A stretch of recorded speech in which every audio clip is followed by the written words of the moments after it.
Just $1 and see your winnings skyrocket. With Pick 3, that lucky match with Mega Ball could mean up to $300 more in your pocket. Hit the Pick 4 winning numbers with Mega Ball and you're walking away with up to $2,500 extra. It's that easy. Pick 3, Pick 4, Mega Ball 2. That's the Caribbean lottery way for me and you. This is a limited time offer only on the first prize draw with Mega Ball. Available at Caribbean lottery retailers island-wide. Must be 21 or older to play. Do you want to know what's happening in sport? Tune into On the Ball, a weekly tour show which is on Win FM 98.9 every Tuesday from 7 to 9 p.m. with me, your host, Troy Biff Mills. We will keep you on the ball with our variety of guests and, of course, your calls, discussing the facts and the stats and sharing your opinions. Get on the ball and stay on the ball by tuning into On the Ball with Troy Biff Mills on Win FM 98.9 every Tuesday night from 7 to 9 p.m. and also on Facebook and YouTube. Be on the ball. Want to earn your degree from a U.S. university? Qualifying Caribbean residents can study 100% online at Devry University with 50% tuition savings and a waived application fee. Don't miss this incredible opportunity. Restrictions apply. Visit partner.devry.edu/Caribbean today. You ever hear earthquake call and say, "Hello, Miss Lee, yes, it's me, earthquake, I come in Tuesday around 10? No, sir. Earthquake does arrive unannounced, and when it come, it shake all sense and sensibility out of we.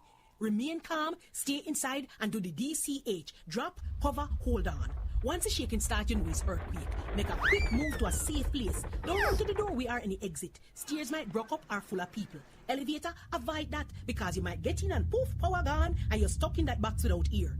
Take cover under a strong table or a bed, or crouch against an inside wall or in a corner, and cover your face and your head with your arms. Remember, DCH, drop, cover, hold on.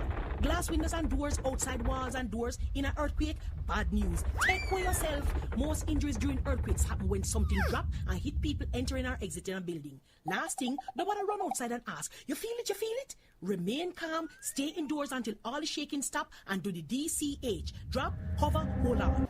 This message is sponsored by the Australian Government, AusAid, and produced by NEMA in collaboration with Win FM. Welcome to Island Tea with your faves. Keep it locked in with us for your daily dose of hot tea, only on Win Media 98.9. And a pleasant good day. The time is approximately 8 minutes moving away from the 8 o'clock hour. And I'm your host for today on Island Tea. As Hortensia stated yesterday, she'll not be in today, but she'll be in tomorrow. Now, without any delay, I'm going to get right into things, and I'm going to start with this bit of a clip that speaks to the Caribbean leaders, and, well, I'll just play it and let you listen for yourself. This CARICOM Heads of Government conference in Barbados brought together not only leaders from across the region, but also leaders from around the world to discuss the pressing challenges and chart a course for collective progress for the Caribbean. Under the theme, Strength in Unity, Forging Caribbean Resilience, Inclusive Growth and Sustainable Development, the meeting focused on critical issues facing the Caribbean nations, from climate change and economic resilience to regional security and technological advancement.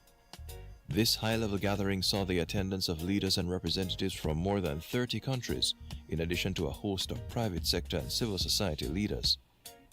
As the Caribbean grapples with the impacts of climate change, economic uncertainties, and security concerns, the meeting served as a crucial platform for leaders to collaborate on strategies that promote resilience, foster inclusive growth, and drive sustainable development across the region. Climate change and environmental resilience. Climate change and environmental resilience took center stage as leaders stressed the urgent need to address the escalating climate crisis. Prime Minister of Grenada and outgoing Chair Honorable Dickon Mitchell noted that following the passage of Hurricane Beryl, Grenada had rebounded more determined to advocate on climate issues. If there is one single response that demonstrates the theme that we are looking at, strength in unity, forging Caribbean resilience, it is CARICOM's response to the passage of Hurricane Beryl over Grenada, St. Vincent and the Grenadines, and other islands in the northern Caribbean of Jamaica. It is that unified response that gave the people of Grenada, CARICOM, and Petit Martinique the resilience that has allowed them over the last several months to rebound, and to rebound stronger, better, and more determined to confront the existential threat of climate change. Reiterating the need for $1.3 trillion in climate financing from SIDS, Caribbean leaders secured a series of agreements on support on climate change. The Development Bank of Latin America and the Caribbean, CAF, stated that there is $363 million in approvals for projects in climate resilience, infrastructure, and green energy. The UN Secretary General in attendance also gave his support for this fight for climate justice, extending his commitment to climate financing, advocacy for climate justice, and support for the Multidimensional Vulnerability Index, MVI. But primarily, this conference's climate focus was in preparations for COP30 to be held in November of this year. Member states used the opportunity to align their national policies to advance new climate action plans and strengthen their collective voice in global negotiations. Details discussed are efforts to operationalize the Loss and Damage Fund and implement fair financial mechanisms to address the unique vulnerabilities of small island developing states, SIDS. When the fund was created, the pledges made are equivalent to the new contract for just one baseball player in New York City. Let's be clear, the Loss and Damage Fund must be a serious thing. CARICOM security and what to do in Haiti. Following climate change, regional security concerns, particularly the ongoing crisis in Haiti, dominated discussions at the 48th regular meeting of CARICOM heads of government. Leaders such as Dr. Kenny Anthony, former Prime Minister of St. Lucia and coordinator of the CARICOM-appointed Eminent Persons Group, EPG, emphasized the need for urgent action in Haiti, especially in light of the anticipated holding of general elections. The need for a more effective international security rescue plan for Haiti was agreed upon by UN Secretary General Antonio Guterres as he announced plans to present a proposal for a major security force in Haiti to the UN Security Council. The proposal is similar to one presented for Somalia, in which the UN assumes the responsibility for the structural and logistical expenditures that are necessary to put the force in place, and the salaries of the force are paid through the trust fund that already exists. This proposal, if accepted by the UN Security Council, aims to create conditions for democracy to thrive in the country. Another central point made on security came concerning guns and their growing prevalence in crimes throughout the Caribbean. CARICOM leaders have agreed to classify certain criminal acts involving guns as acts of terrorism, as stated by Prime Minister Dr. Keith Rowley of Trinidad and Tobago, a country battling its own challenges with crime, with Trinidad and Tobago currently in a state of emergency. We also expect that these acts, using the tools of trade of the criminals at large in our communities, from Bahamas to Suriname, St. Lucia to Trinidad and Tobago, that they be deemed to be acts of terrorism and allow us to view them not only by the executive, but by our judiciary, and allow us to fashion the appropriate legislation to deal with that. Joined by Prime Minister of Jamaica Andrew Holness, he stated that many of these crimes committed were from illegal guns, and CARICOM leaders need to address the flow of illegal guns into the Caribbean from its northern neighbor, the United States. We also see gangs acting in ways and committing acts that can only be described as acts of terror. And therefore, I have called in Jamaica, and I'm making the call now at this CARICOM platform, that there needs to be a global war on gangs in the same way that there is a global war on terror. If the gangs are allowed free rein, they will challenge the effectiveness and undermine states, which we are seeing happening not just in the region in CARICOM, but in the wider Central and South American region. Financing, economic development, and sustainability. Like many topics in international diplomacy and politics, much discussion was placed on financing, economic development, and sustainability. Continuing the message of inclusive growth and sustainable development, CARICOM Chair Mia Motley of Barbados recognized the need to build economic resilience and the priority to advance the CARICOM single market and economy. One big agreement came concerning the free movement of people, as member states agreed that all parties will ratify the protocol on enhanced cooperation and committed to fully move ahead with free movement by June 1st of this year. And arise to the point where we will bring to our people a level of economic development, stability and prosperity, in spite of the fact that for 6 months of the year we live in fear of that climate crisis, in spite of the fact that we are subject to international economic shocks, in spite of the fact that all of these things continue to be devilish. And why? Because we come from a proud people who have known what it is to be resilient and to rise above all challenges.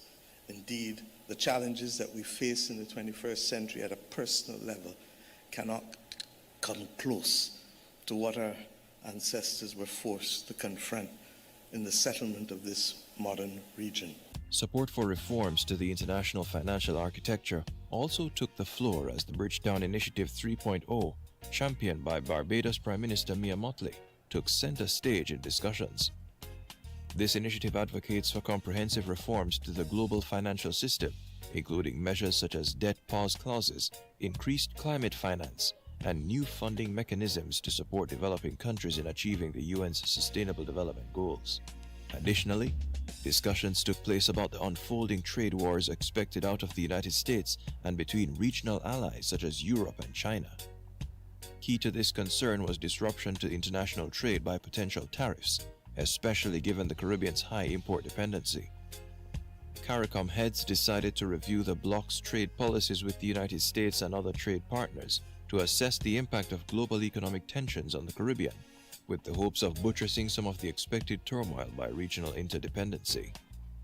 On a more positive note, the 40th regular meeting of the CARICOM leaders saw a host of financial agreements and development projects signed. Prime Minister Philip Davis of the Bahamas signed a $200 million framework agreement with the African Export-Import Bank focused on developing climate-resilient and trade-enhancing infrastructure in the Bahamas, including vital projects in road construction, energy development, and other essential economic infrastructure. Developing technological advancements and building digital resilience. The heads of government discussed many other topics of importance to the region, acknowledging the need to stay agile in a dynamic world. Developing technological advancements and building digital resilience were key points mentioned as Commonwealth Secretariat provided support on artificial intelligence applications, with a focus on leveraging AI in sectors like healthcare to give the region a competitive advantage. Leaders also explored opportunities to enhance the region's technological capabilities, as exemplified by Guyana's Digital School Initiative and the commitment to review the telecommunications environment in the region, to be led by Dickon Mitchell, the Prime Minister of Grenada. Food security was another topic discussed at this year's meeting, where leaders stressed concern about food availability and affordability, particularly in light of the Caribbean's high dependence on food imports. This led to the Vision 25 by 2025 initiative, which aims to reduce the region's food import bill by 25% by 2025. Core to this are strategies to enhance agricultural productivity and reduce food imports, including removing barriers to market access for the agricultural sector, developing support for production corridors, implementing climate-smart agricultural practices, and prioritizing focus on commodities such as poultry, rice, fruits, and root crops. At a conference such as this, with leaders and representatives from the whole region attending, external relations and diplomacy take a main stage as CARICOM leaders engaged with several international partners during the meeting.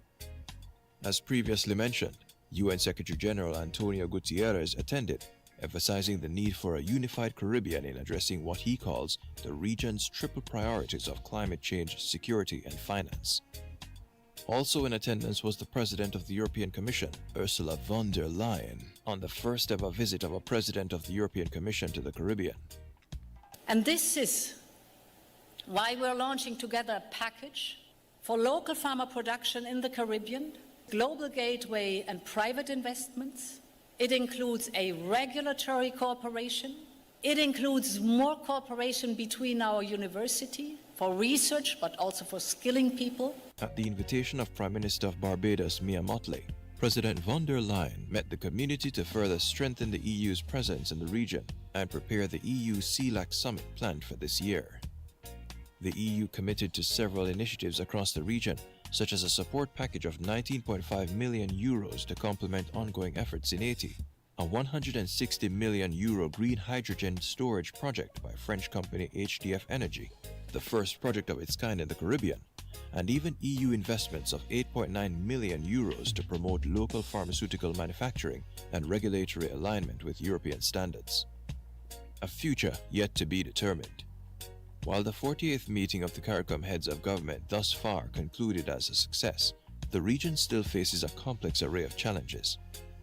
Despite projections of steady GDP growth, the region grapples with high public debt levels, averaging 67.9% of GDP, which constrains investment in critical areas such as education, healthcare, infrastructure, and overall economic stability. Climate vulnerability also remains a pressing concern, with Caribbean nations particularly susceptible to climate-related shocks that could disrupt economies and strain fiscal policies. Mentioned also is the region's food security, where many countries still heavily rely on imports for up to 80% of their food supply. Rising crime rates also are affecting the quality of life for many in the region, as crime has not abated despite best efforts by regional leaders to increase penalties and crack down on guns. Ultimately, the global economic uncertainties, particularly as it relates to major economies like China and the United States, put the Caribbean in a challenging position of having to not only balance the relationship between the two, but also navigate the potential waves caused by a mercurial President Trump. While these multifaceted challenges benefit from the continued regional discussions and agreements to build resilience, ultimately, it is the actions taken after this prestigious meeting that will guide how the region will survive the years ahead. The 48th regular meeting of CARICOM heads of government concluded with significant outcomes, emphasizing how unity and strategic planning can be used to address shared challenges.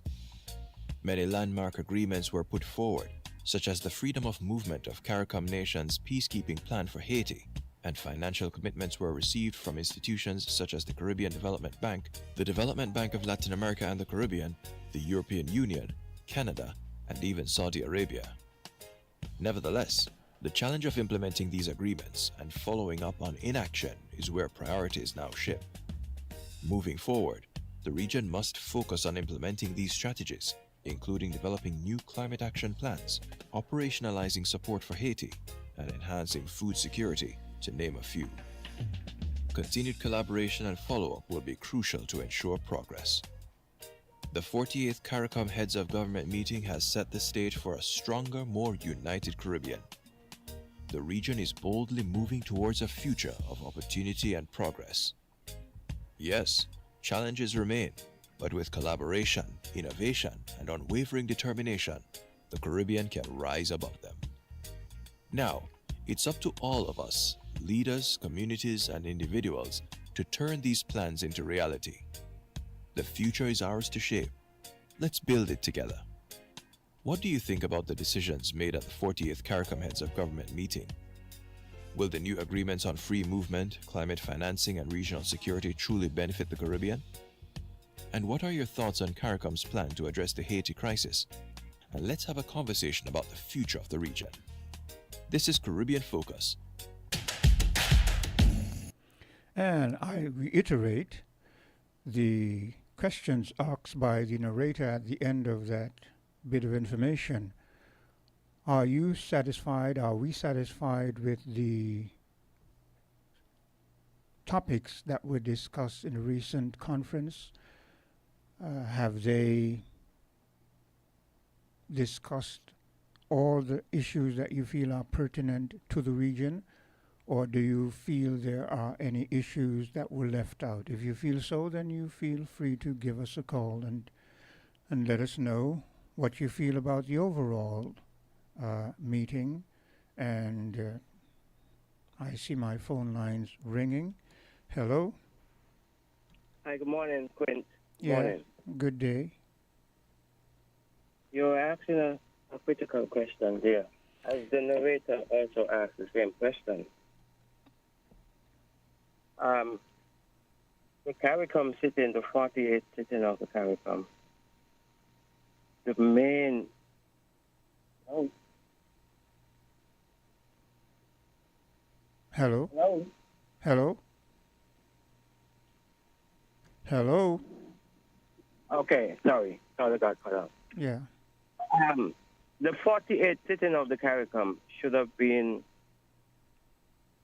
as like a more urgent emergency, considering the multifaceted nature of what has been unfolded in the past week or 2 or 3 weeks. Yeah. You know?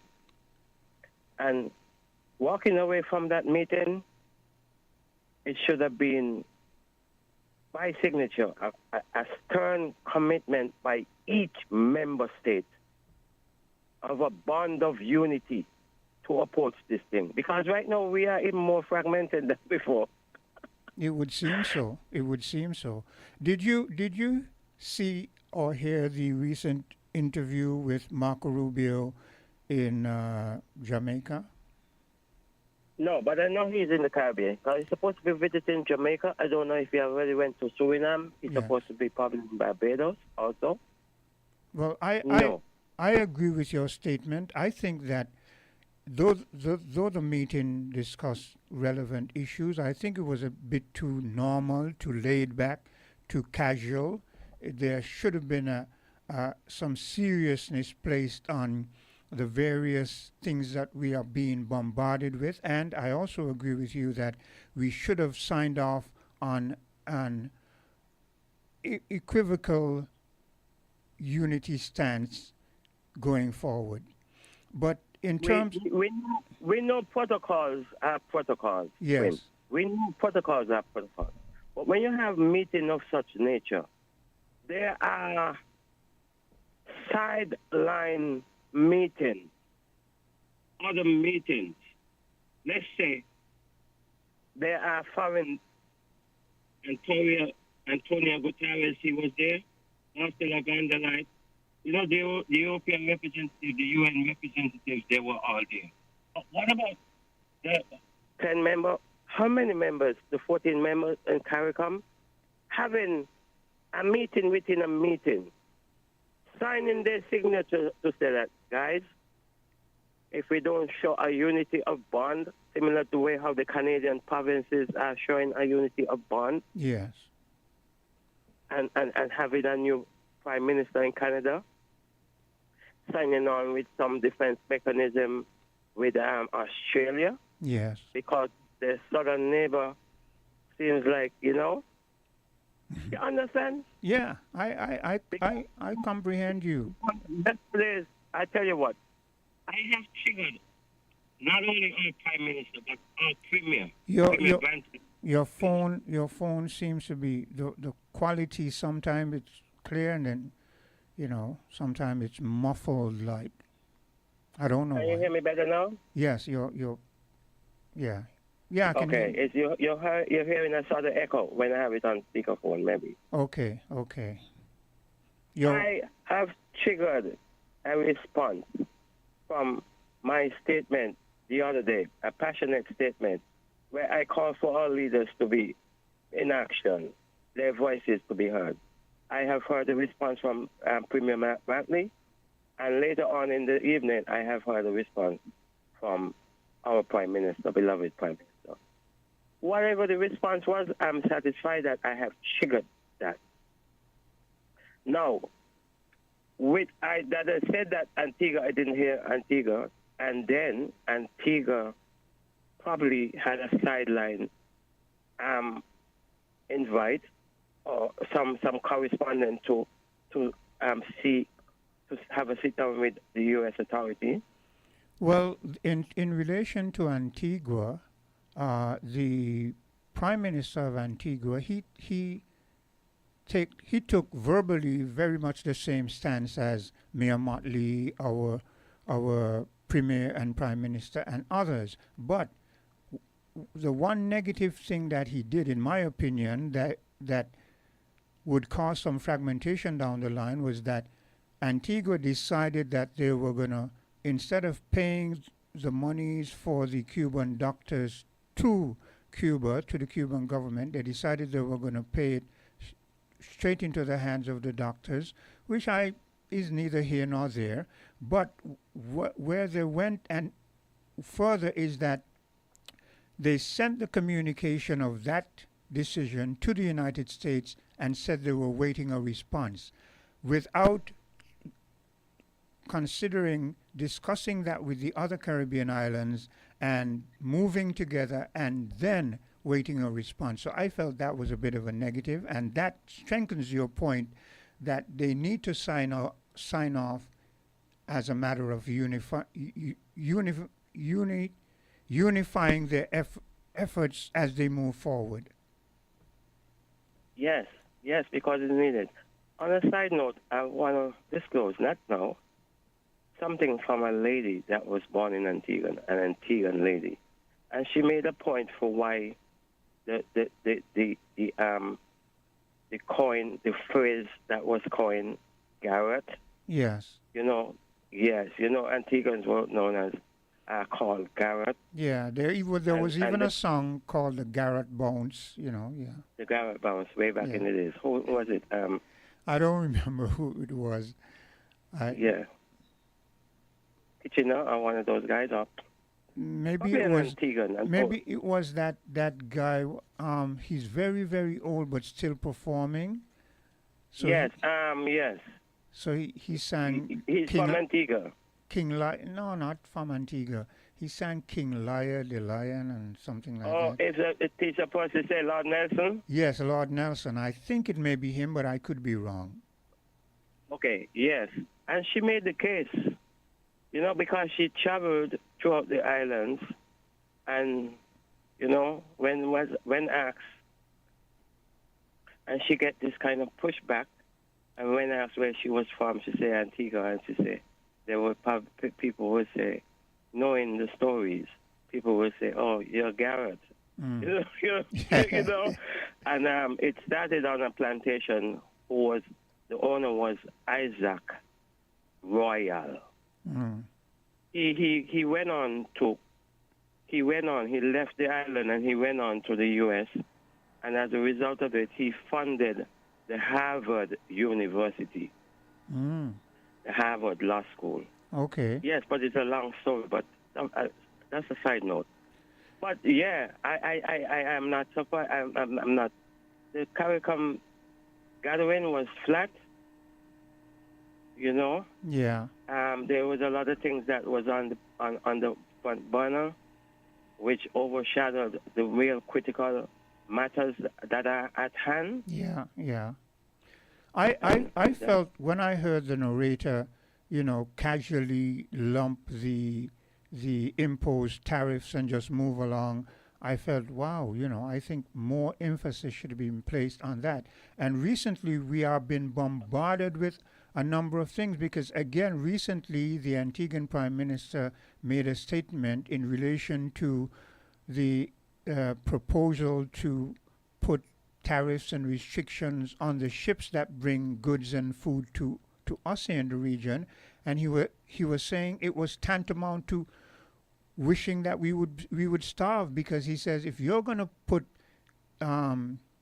restrictions on the Chinese ships that come to the Caribbean, when we get most of our goods, supplies, food, whatever, then you're wishing to see us starve. So yes, it's serious what the things that we've been bombarded with recently. I need to hear Mr. Gaston Brown because I know he's tough, and but I don't know if the sale of the yacht and the potential litigation with the sale of the yacht, that mega yacht that was sold the other day, I don't know if that is a dark cloud. Antiguan authority.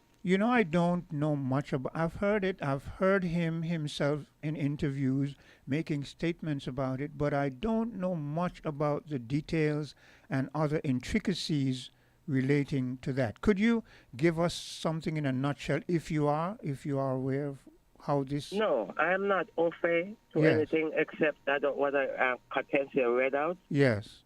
And the same day when I made my my call for the Prime Minister, he Yeah. read out an article about the sale of the yacht. And the barrister, the lawyer who is representing, I think, the former owner, because it was sold to a Turkish businessman. I don't know Okay. if the U.S. had a qualm with it Yeah. as to why one of their businessmen get the offer, to buy such a luxury yacht, Okay. from the Russian oligarch. But then Except again, no, I but, don't. but then again, Africa, why? I mean, why would the U.S. be so concerned about things like that I see as trivial? Like you're selling a yacht and they're concerned about one of their citizens buying it, but at the same time they're putting all these restrictions on us that could cause real damage. I mean, I don't get it.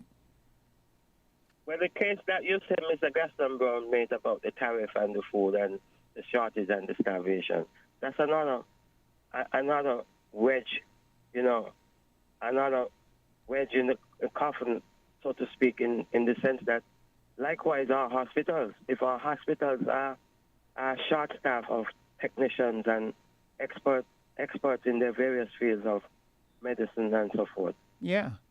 And it would tantamount to that, persons who are suffering from non-chronic diseases and so forth. Yeah, I agree. And speaking of that point, that last point that you made, when Marco Rubio was asked about the U.S. stance on the doctors coming to the Caribbean region, he did a bit of backtracking. As a matter of fact, he did almost a U-turn because he was fumbling for words, and then he said to the effect that, well, we don't have a problem with the doctors and the doctors coming per se. What we have a problem with is that people all over the world are not paying the doctors, which I felt was a outright lie, because I am not aware of anyone who's not paying but I felt that he was actually retracting. He was actually stepping back. And that also showed me that if the Caribbean leaders were to really unify in their positions, then they could, make the Americans take a second look at the things that they're doing, as opposed to they just throw things out and then we give in and they run shot over us. Yes, because I would like, and if anyone have any disclosed information on this, I would like to get to know what is the position of the U.S. with the other parts of the world who benefit from the Cuban doctors.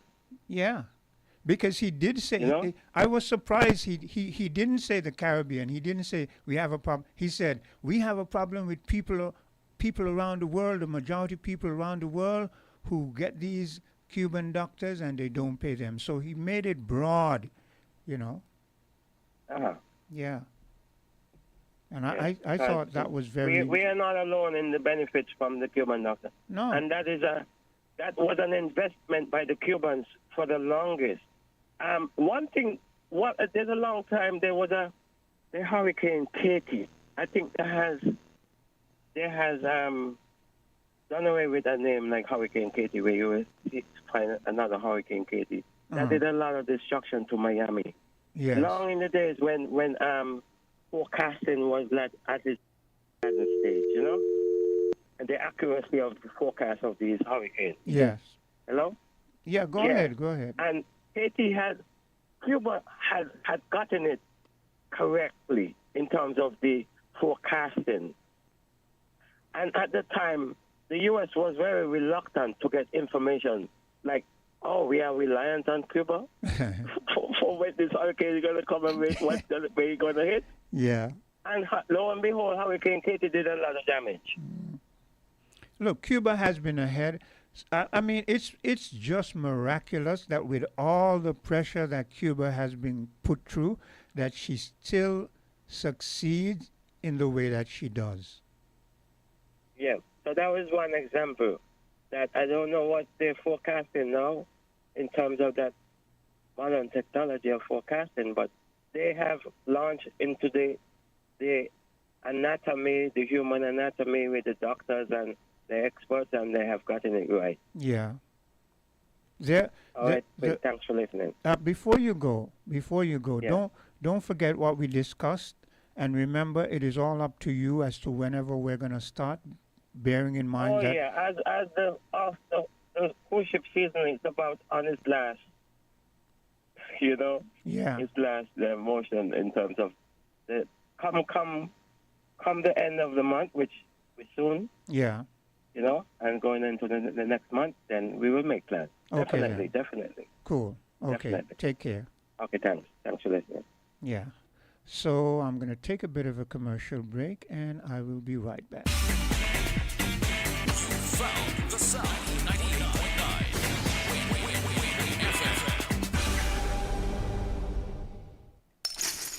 Let's Get Real on Win FM. Hi, this is Lavi. Let's Get Real, Wednesday nights at 8 on Win FM. Get ready for an hour of real talk that will keep you engaged and informed, bringing you insights, the hottest topics of the moment, and perspectives that matter from the runway to the political arena. Real Talk with Lavi covers all. Let's Get Real, Wednesday nights at 8 on Win FM.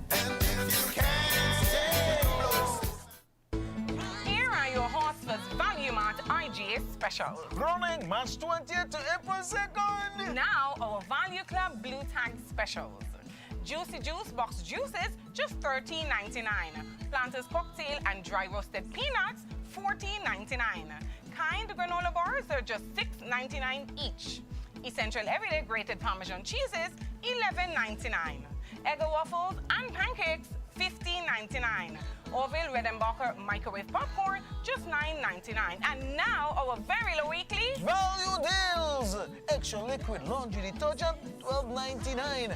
Almond Braise, almond milk, $17.99. The Quaker Oats regular and quick, $21.99. Rice Aroni side dishes, $7.99. Almond Hammer deodorant, $8.99. Almond Hammer toothpaste, $14.99.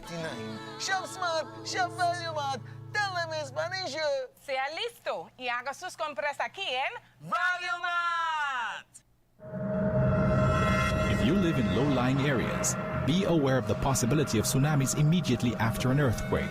A strong earthquake lasting 20 seconds or more is a natural tsunami warning. Do not wait for an official warning. Gather your family members and evacuate immediately after the shaking stops. Don't delay. A tsunami could occur within minutes. This message is sponsored by the Australian Government, AusAid, and produced by NEMA in collaboration with Win FM. Maybe it's the way the brilliant gold liquid reflects our sunshine, or how the bright blue of its label mirrors the clear Caribbean skies overhead. Maybe it's the fresh, crisp taste of this beastly cold beer on a scorching hot day. Maybe it's even the way it brings us all together. But one thing is for sure, Carib is very much a part of who we are wherever we're from in the Caribbean. Carib, it's the way we play. Drink responsibly. Welcome to Island Tea with your faves. Keep it locked in with us for your daily dose of hot tea, only on Win Media 98.9. And I'm back with you. The time is approximately 8:44. I think I have a caller on the line. Hello? Good morning, Quinn. Good morning to you, Sylvine, and how are you today? Are you giving God thanks, man? Yes. In spite of everything, you know. Yes. If you take on everything, you will lose your joy, carry up your blood pressure. Most definitely. Yeah. Because some things are beyond us. We could pay attention, but all this stress don't belong to us. Let me start with something a little happier. Yes. I want to send birthday greetings to Mrs. Sylvia Mills from Sandy Point. Yes. She's making 97 today. Mm.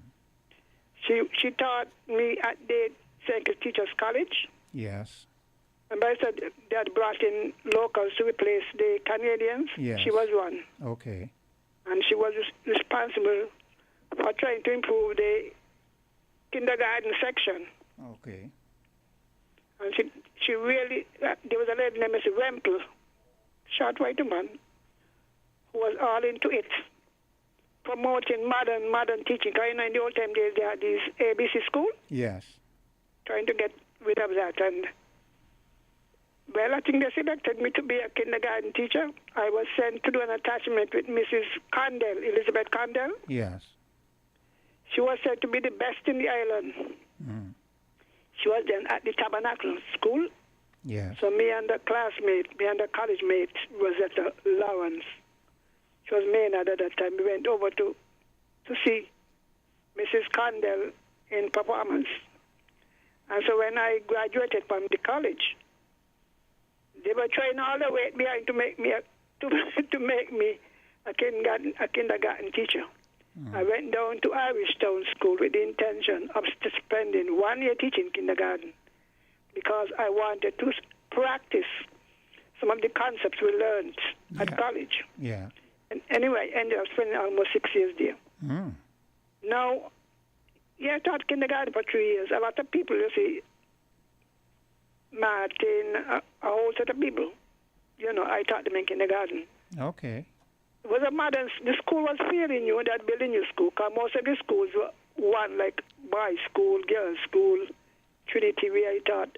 Open school is all Anglican and Methodist schoolrooms. Yeah. So when you have a school with classroom for everybody, every class, and the Canadians had it well fitted out, modern chairs and tables, different sizes. So anyway, I must credit Mrs. Mills. She did she put quite a lot in. Mm. I heard that announcement. I'm trying to get it sorted. It sounds like Dulcie, Richard's son, Oh. from Birdwa. I wouldn't know. She was in charge of she replaced to become the head of the Teachers College, St. Nevis Teachers College. Mm. The person passed in Canada. We ought to use names and different names. We call her Dulcie. Oh, okay. She was the principal there for years. Anyway, last night I turned on my television before I went to bed, and I heard our Prime Minister making a presentation in Nigeria. Mm. I was quite impressed.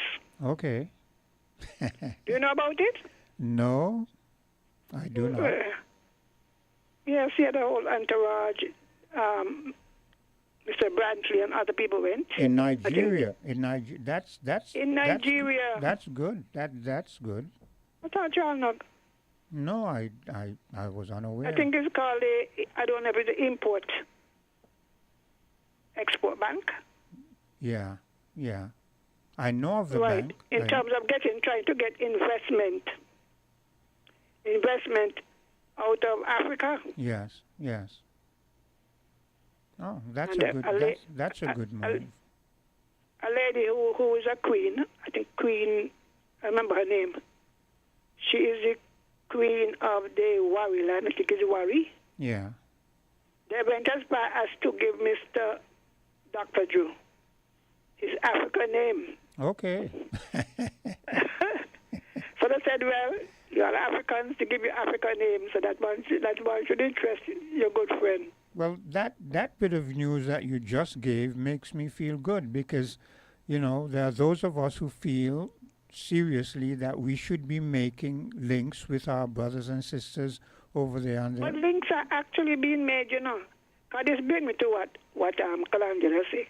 This is where we're supposed to be putting our emphasis. Yes. Don't group of people because they're black. Yeah. Where are the economic plans? You got to have plans, political plans for defense, Yeah. And while we can have this, what you call it? What his method for having it? Unity. We are the people with the expertise. And the lady gave quite a good presentation to it. It should be easily accessed. Yes. Well, it was played as I said. Mm. The whole thing. Yes. Well, now that you've spoken of it, I think when I'm finished here today, I'll see if I can find it and listen the to news it. thing because as I said, Timmy played, I think, the whole thing. There are different people from different parts of the African thing. Yes. Malwano. Different parts of Africa. Yes. And they were talking about what we are looking for investment in different things. Yes. And they express what we are doing, our plans in terms of energy, in terms of trade. Because they say now is the time to set up yourself. Yes, most definitely. Yeah, so Africa is it. There was a discussion on Radio Barbados, Voice of Barbados, where there's some dissent. Some people feel Mayor Motley gave 2 hectares of land to the African Import Bank. Yes. People saying this, people here can't get land and she can't give away the land. So they're making steps, you know. We are focusing on 1 or 2 African countries, but this is where we're at. We must follow what we are doing. Yes. We're not running and playing that contrary to what you say, because you could get investment loans to the bank. I am sure, I hope the terms are reasonable. Yeah. But they're moving ahead. With it. Yeah.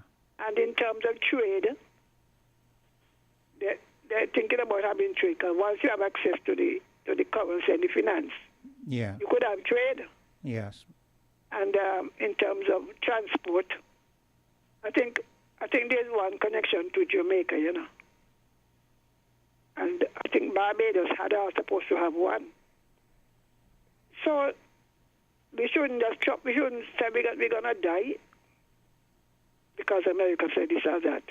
Who said that? Who said we're going to die? I said. Some also sound so desperate. I am saying intelligent people make your consideration. You make alternative moves. Yeah. Well, I think, again, I don't think everything should be taken always literally. I think when the Antigua-Barbuda Prime Minister made the statement that it was tantamount to wanting to see us starve, he was speaking to the fact that they seemed to have no empathy in terms of what they were doing. But we have other... the lady was using thing about soft power. That is a concept. She said we use soft power. She was defining from what we have. Power by force, have we got? Yes. But she says in the African thing, we use soft power. S-O-F-T, soft power. Yeah. So ask your newsroom to look it up for you. It was shown. I won't ask the newsroom. I'll look it up for myself. I know, but it might take some time, you know? No, it's not going to take any time. They could bring an item on it. But the thing was shown on ZIZ. Yes. So, you know, you see, people look to see your reaction, you know. Yeah. You say something and you look to see the reaction. Yeah. Because even thing we're talking about, or the 2nd of April, he said they might have to reverse some of the things depending on the reaction they get. Most definitely. Because they're going to put 25% thing on the cars and this and that. And when you go and you tariff everybody, you expect them to buy your cars?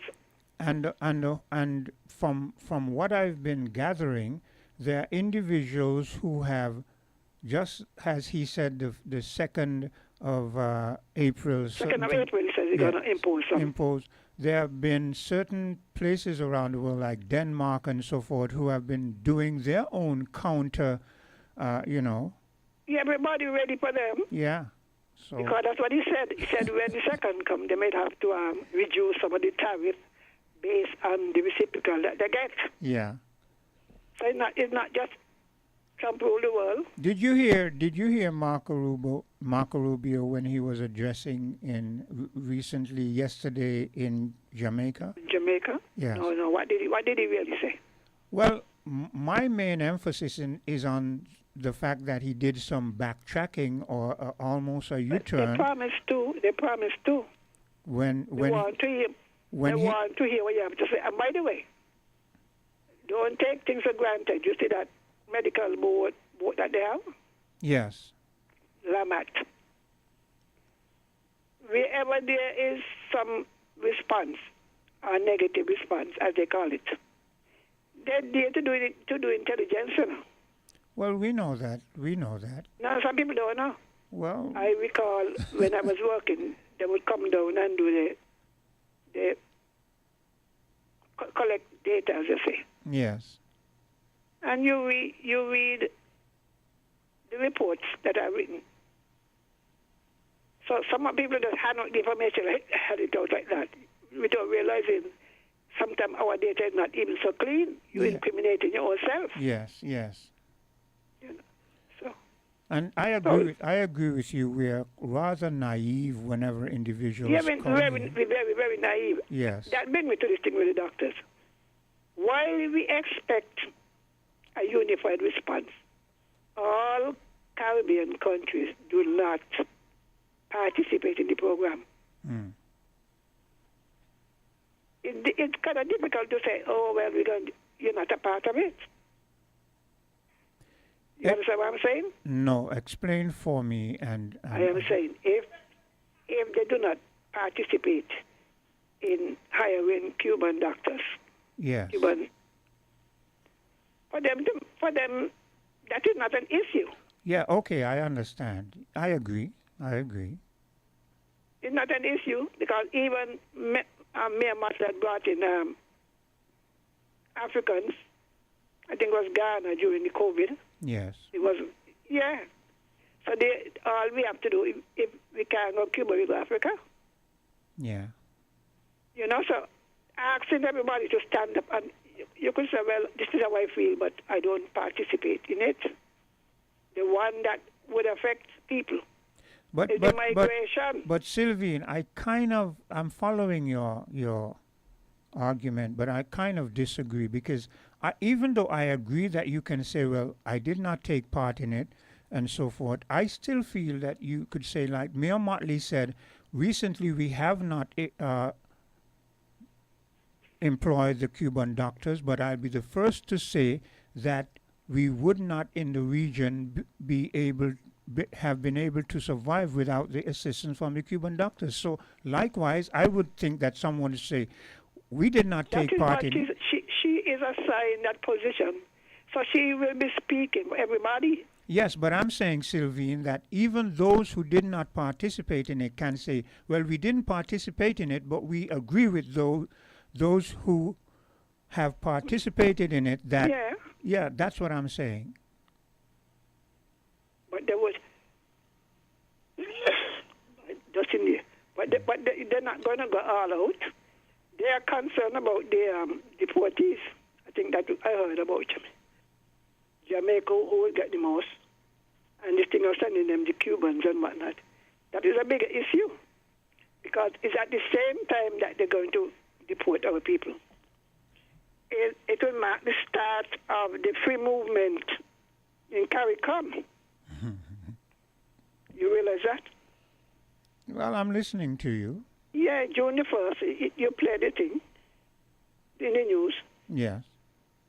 The free movement of nationals in CARICOM should start on the 1st of June, and all of the countries have agreed to it.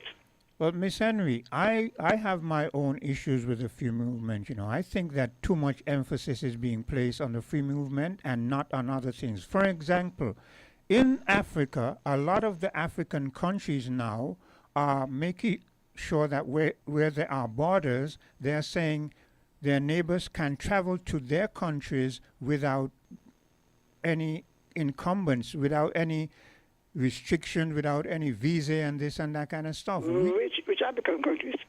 And so many refugees? I'm gonna many millions crossing the borders? I'm gonna find the clips and I'm gonna play them because but think about it. You know, I have all this strife in Africa with all in Sudan, different places, and some of them Rwanda and all of them. But Miss Henry, that is where we keep making the mistake. We keep presenting Africa as if Africa isn't a big place with 54 different. Africa is listen, big, and listen. what true. Miss Henry, let me finish. Without Go ahead. Africa is a big place with 54 different countries, and not all of them are going through strife. We cannot. That's true. Yes. That's true. Yes. But the statement you made about crossing borders. Yes, They are careful a lot of those that are not going through strife and have friendly neighbors are saying we will not restrict your travel. And I'm going to make sure I find those clips. I have those clips and I'll play them so people can hear for themselves. Yeah, that is true. But the point is this: we can't be making blanket statements. You listen to the news in North Africa, in Sudan. 10 million gone so.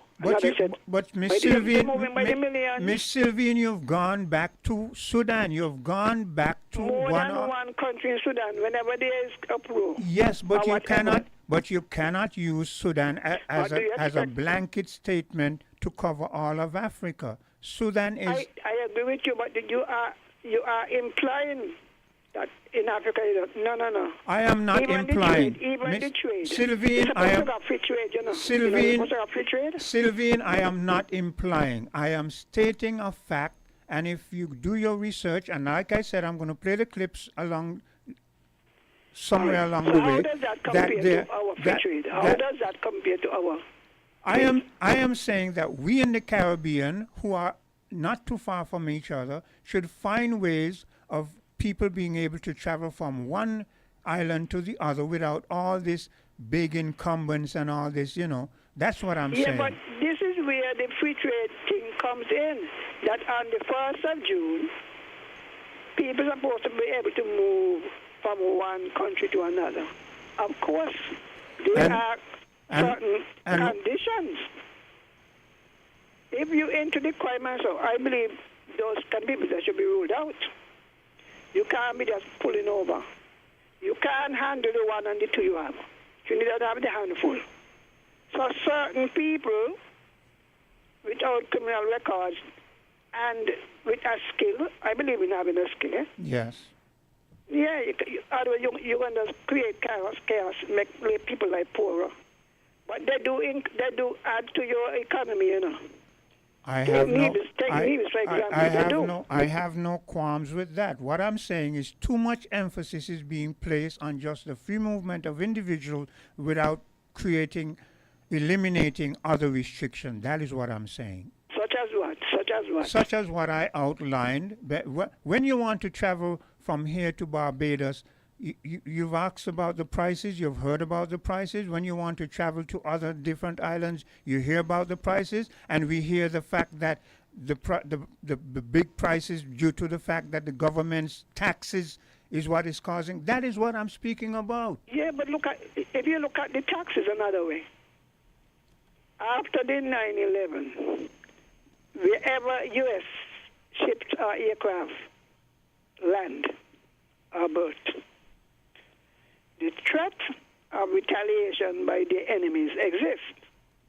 Now, what I think was kind of hard, instead of giving aid in bringing up our security to a safe place, countries who already were in there had to go and borrow to bring up the airport and the seaport and different kind of new mechanism. You understand? Yeah, well, Miss Henry. So the debt was already high. Miss Henry, now put them into debt.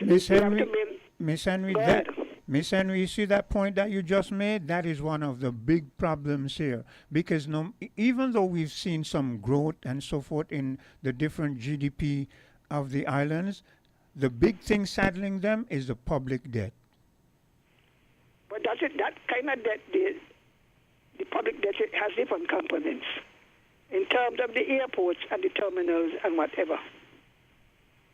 That is a debt they had to do if you were going to remain in business and attract people. It had to be done. Yes. Some debts that we incur could have been delayed or even start from different sources with better conditions. So that is my point. That is we my have point. We have to pay back the money. We have to pay back. What I think they should do is reduce it so it takes a little longer to recover the money. Who should reduce it? Yeah, what I'm saying. Instead of maybe taking a 10 a 10-year loan. Yes. Or 15. You take with longer terms, of course, you end up maybe paying more. You know, but some that had to be. Sylvine, sometimes that for you to make that statement, knowing your background as an economist and how you think, to make that statement, I'm a bit disappointed. Yeah. But you see, sometimes we make statements without even thinking about the repercussion or the condition. It's easy to say so, right? Why the airline can't lower the price too? The airports that if they're using, they're benefiting, you know. They could, you don't think it could be cheaper from here to Antigua, so them lot of thousands of dollars. But that is my point. That is my point. I'm talking about the airline part. The airline part of the fare. The airline part of the fare, from what I've researched and from what I've been hearing for time immemorial, is not the reason for the big price. The big price. I know, but if they reduce their cost of price, and then the government reduce some of the taxes, it make life easier for everybody. Well, yes, that sounds good. But people saying only the government take less. Come to the airline. Anyway, I'm gonna hang up because the rain on the roof, you know. Okay, take care. But think about it. But try and see if you all could get the Prime Minister's speech and the response from this lady. She has a doctorate in some science or whatever. Okay. She's the queen of the worry. Or what they were saying. Our people are from Ibo. You know, I saw the Ibo people. Yeah. The man was saying the way Caribbean people carry this, the way they walk and the way they speak and so. It shows where they come from.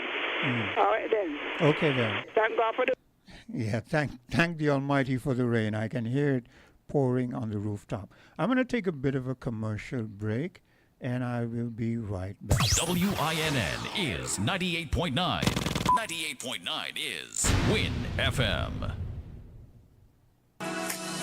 Tune in to Creative Voices, the ultimate radio call-in program where innovation meets inspiration. Join me, Dr. Sarah Owen, as I welcome brilliant Caribbean creatives and innovators for engaging sessions that promise to spark your creativity. Don't miss this unique opportunity to interact with our guests, ask your burning questions, and gain insights that could elevate your own creative endeavors. Tune in every other Friday from 10 a.m. to midday. Get inspired. Let your voice be heard. Mark your calendars and prepare to embark on a journey of creativity and innovation with Creative Voices. Hey, have you heard about the water shortage in our area? Yeah, it's pretty serious. I've been trying to conserve water as much as possible. Me too. I've started taking shorter showers and turning off the faucet when I brush my teeth. But that's great. Another way to save water is to fix any leaks in your house. Oh, I hadn't thought of that. How much water can a leak waste? A small leak can waste up to 20 gallons of water daily, which can really add up over time. Wow, that's a lot. And have to check for any leaks in my house. But another good tip is to only run your dishwasher and washing machine when they're full to save water and energy. I'll keep that in mind. It's important that we all do our part to conserve water, especially during this shortage. Absolutely. Every drop counts. This message was brought to you by the St. Kitts Water Services Department. Learn more at water.gov.kn. Welcome to Island Tea with your faves. Keep it locked in with us for your daily dose of hot tea, only on Win Media 98.9. And I'm back with you, and I think I have a caller. Good day. Good day, Quint. Yes. Before you go on, let me say something. Whenever I see the phone lines ringing and I engage you, and you hear the the over the phone line you hear Win FM, do not hang up. Just stay there because I heard you asking, saying hello, hello. Just wait until when the ads finish, and when the ad finish, I'll engage you. Okay? Yeah, I couldn't tell you. Know, I was wondering what was the issue about. Thank you for that. Okay. Go ahead. Thank you. Go ahead. First of all, you remember yesterday I told you about this. What I heard that a serious illness is going around in St. Kitts that is putting people in ICU and that sort of stuff, even and dialysis and that sort of stuff. Yes. Yes. Well, you haven't come across anything concerning it. I don't look with the amount of things that I have to do. I cannot research and find out about everything. So when you know, that is why I say if you have an issue, if you know something, bring it to the fore and we'll discuss it. No problem. It's okay. It's all cool. Yeah. So go ahead. So go ahead. That is that with that issue really. I would really like a doctor to come and address what's really going on with that. I understand it's very serious and putting people in ICU and this machine and so on and so on. Okay. But anyway, another issue. We need to become a republic. We here in St. Kitts and Nevis, we need to become a republic, and we need to continue pushing for that as we had in the past. We need to resume pushing for that as we were doing in the past. Yes. You know. That is for that issue. So I'm advocating that we resume pushing for becoming a republic, this federation. Okay, that is for that. Secondly, you were playing a conference. Well, it sounded to me like it was a conference concerning governments and agriculture. It was a clip. It was a clip that dealt with a recent conference for CARICOM. Right.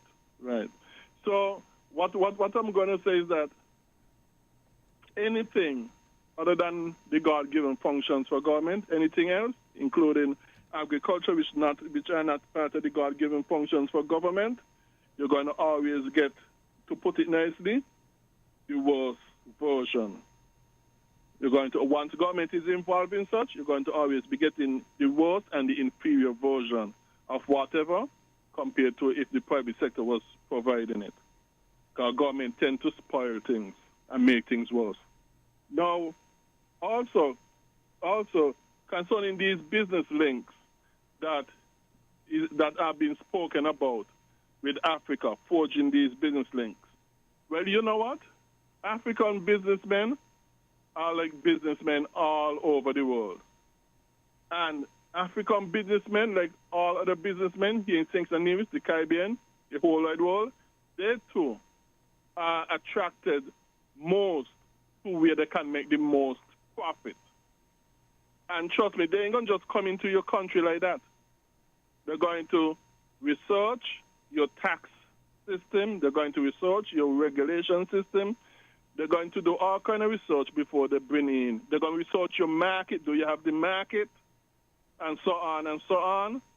They're going to research the ease of doing business in your country. And right now, we I think 130-something out of 190 countries. That was the last rating I saw for St. Kitts and Nevis. And that's atrocious and abysmal and abominable. But all these things, African businessmen, like other businessmen, are going to research. And if your country is attractive in maximizing their profit, you're going to be attractive to them. But if your country is not attractive for maximizing profits, such as you do not have that ease of doing business here, which we don't have, then you're going to be less and less attractive to them. So we need to understand how this business thing goes. It's not something we just pull out of the air with a magic wand. No, and that is also dovetailed into another point. Nothing is wrong in making as much money as you can make once you are making the money properly, fairly, honestly, and in the right way. Once you're making money in that context, nothing is wrong with making more and more and more and more money as you can make and more and more and more and more profit that you can make, because such an economy where people can make the more and more and more money that they want to in an honest and upright manner serve as an encouragement for everybody to enter into business. And the more people enter into business in your economy, the better that is, because it creates more competition, which bring down prices and which increases the standard of living. So that would be very good for the country. The more and more and more money people see that they can make in your economy. Now, also I would like to say that where Marco Rubio and Cuba answer is concerned, Marco Rubio really wasn't backtracking on anything, because I've said in the past on this program that the American complaints was that the human trafficking, as they termed it, and that the doctors them were not able to get paid directly. I've said that on this program, and we had an argument over it. So Marco Rubio ain't really backtracking from what I've heard you said that he said, and I've heard a clip on Everton Obi page as well of something else that he said, and the impression I got is that he's sticking to his guns. Well, I'm not surprised that that is the impression that you will get. So that is of no surprise to me. Yeah, but I've said it before on your program that this is the reason why they're saying why they're doing what they're doing. I've said it on your program, and we argued over it, but it ain't nothing new.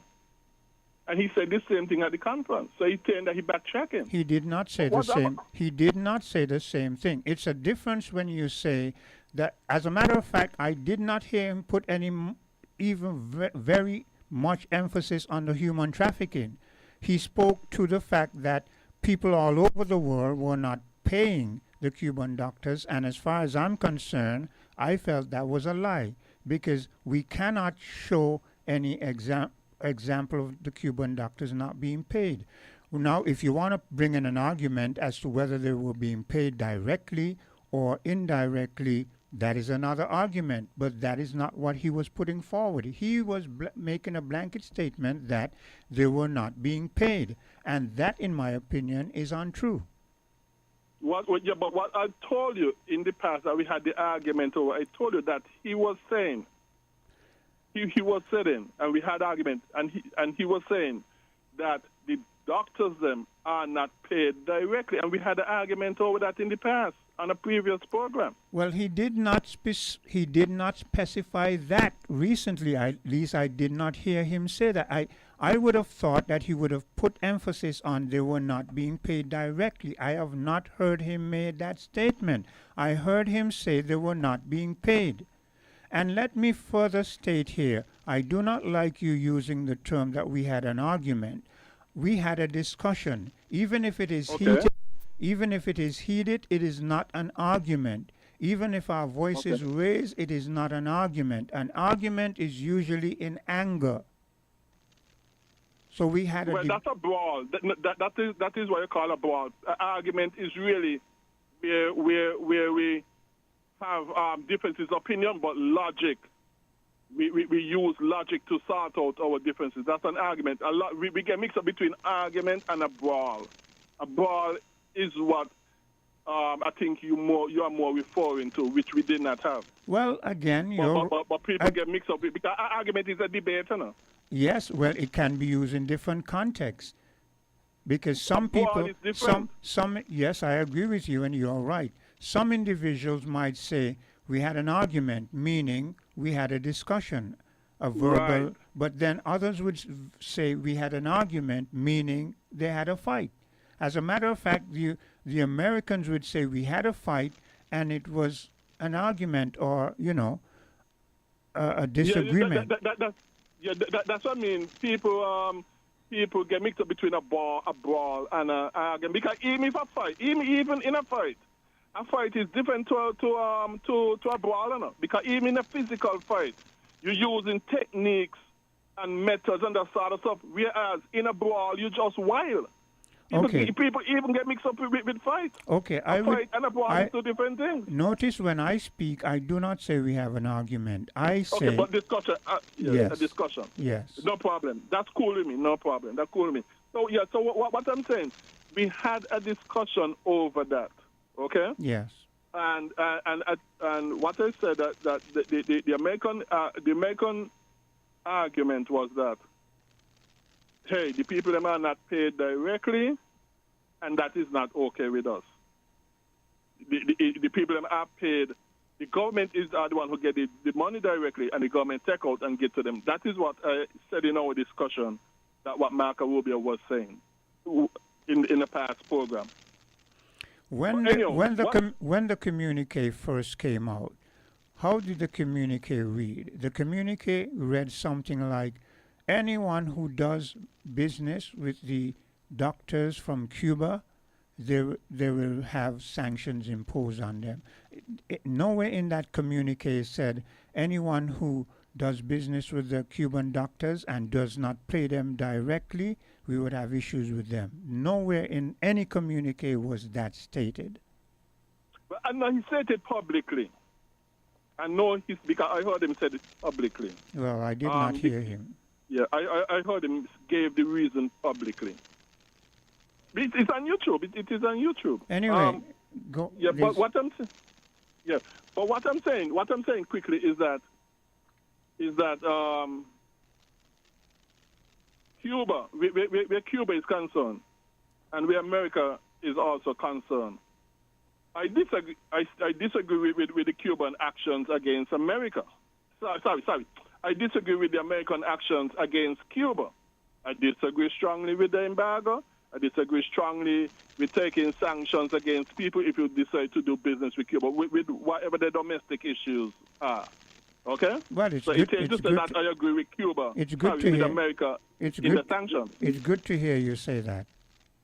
Well, I always say it. This ain't the first time I've said it to you already on a previous program. It's ain't the first time. I but know. What I'm saying is that, I know. I've heard you say it before, but I'm reiterating that it's good to hear you say it. But thank you. I appreciate that. I really appreciate that. But also, what I don't think you're going to compliment me about is that in addition to the American sanctions, I also condemn the unbiblical socialist economic system that they have imposed on the people, as well as I disagree with the fascist system that America has imposed on the people, because all of them are treating the people wrongly, because all of them have strayed from the Bible. So I condemn both nations and all nations around the world for their unbiblical systems that they have imposed on their people.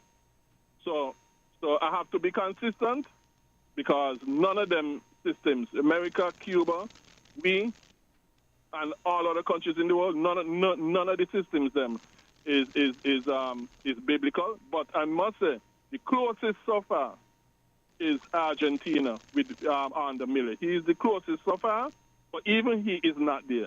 Okay. But he's the closest. Comparatively speaking. Yeah. Thank you very much. I appreciate your time. Okay, God same. bless. I appreciate your involvement. I saw the phones lighting up, but I did not want to engage that caller until Greg was finished. So could you please? Yes. Okay. Hello. Good morning. Good day. And how are you today? I am doing well, doing fine. I think you are exactly right on this Cuban medical system. Doctor thing? Thing, yeah. Mm. Because a lot of us were afraid were very fearful that Rubio was coming to read us the riot act. You know? Okay, as a follow-up to the letters they sent to the various governments. Yes.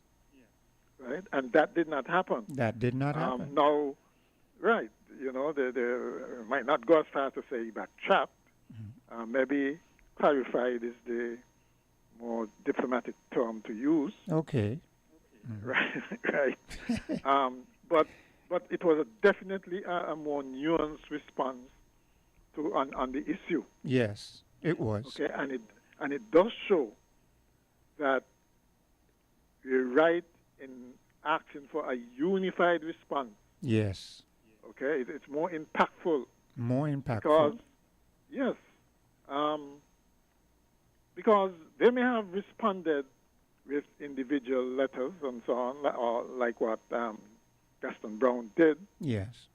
But I think the fact that several high-profile leaders came out and directly said, no, we're not, we're not, we're definitely not going to abandon our the medical assistance we get from Cuba over something like visas. Yeah. I think that, because don't fool yourself, this would have gotten back to the State Department. Most definitely. Okay, yeah. And they would have known how strongly not just the leaders in the region feel, but the people themselves feel. They would have gauged the reaction. People might think we're small and so on, but they have embassies down here, and you can bet your life that part of the ambit is to monitor and monitor and so on, evaluate and so on. Yeah. So that this got back, and I think what we had there was in response to it, and it shows that even if, as someone said, everybody, I think it was Ms. Henry said that all the region, everybody in the region don't have this program. Solidarity was important. Yes. Okay, and that is what came out here, and I think that is what the U.S. responded to. Yes. Because really and truly, I agree. I agree with you. Our position was a reasonable one. Yeah. Right, and even though the U.S. might be inward looking, or at least the president might be inward looking, it can't be totally isolationist either.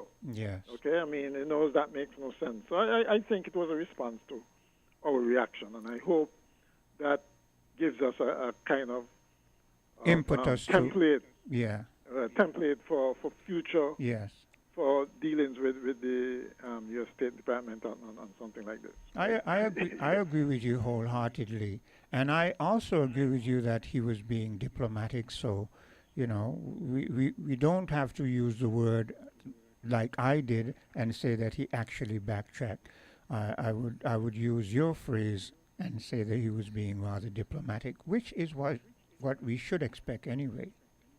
Yeah, from the State Department, of course. Yes. Right. But I think overall, I think it was a win for regional integration, regional solidarity, harmonizing foreign policy, and those kinds of things. Because what you said about the leaders being straightforward, like saying things like, "Okay, well, if it means I'm not going to get your visa, rather than my people dying," statements like that.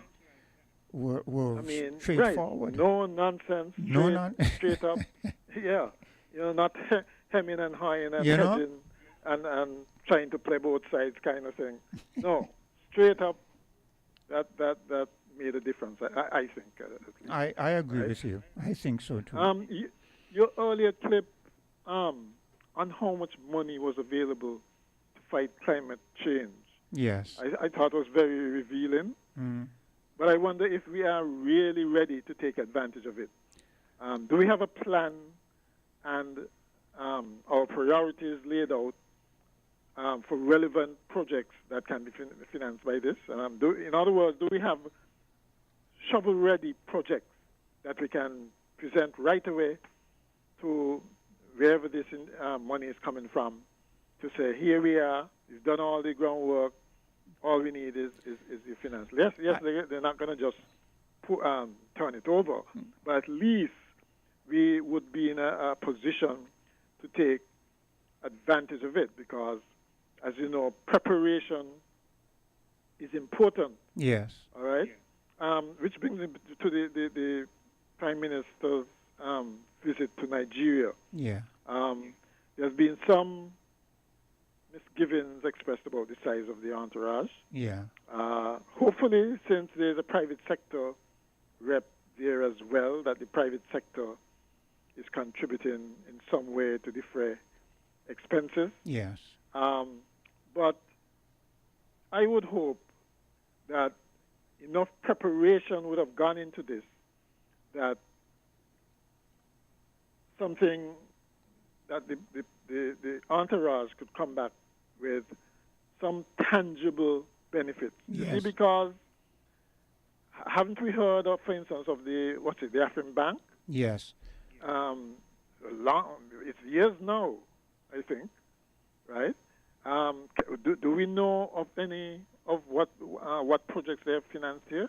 I think, if I'm not mistaken, even in that recent conference, I think that name of that bank came up somewhere in there, that they are financing, but I would have to scrutinize that again in detail to be sure. Yeah, as to exactly what they're financing. Because to me, the moves to open ties with Africa have been tentative at best. Yes, I agree. There are no very little, if any. Maybe there's one between Jamaica and Africa, or Barbados and Africa. I don't. But there doesn't seem to be really strong air and sea links between the two regions. Yes. Okay? I would have thought by now, business people, investors, and so on could rely on that, because to me that is basic. Yes. If you really want to improve relations and improve business ties. That is what with the continent. That is what I was saying to Sylvie not too long ago. Yeah, you absolutely have to have that. I mean, we can talk all we want, we can attend all kind of meetings and so on, but unless you have those tangible results to show, you're really not getting anywhere. Right? Yeah. And I would hope, and that's the thing with these whether it's CARICOM, heads of government meetings, or these sorts of meetings, they could become routine, and very little comes out of them. Matters of substance, comes out. Yeah. And hopefully what would happen is the technocrats and so on prepare well for these meetings, do the necessary groundwork. Our ambassadors abroad and so on. I mean, they're the point people on the ground who should be making the connections, making the ties, marketing our country, trying to attract investment.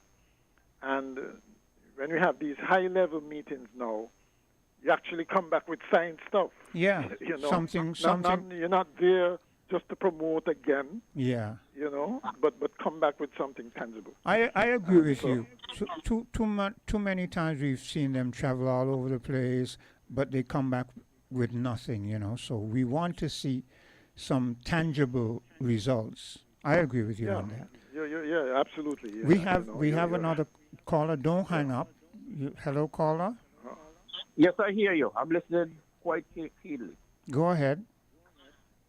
Oh, I can chime in? Yes, you can make a statement.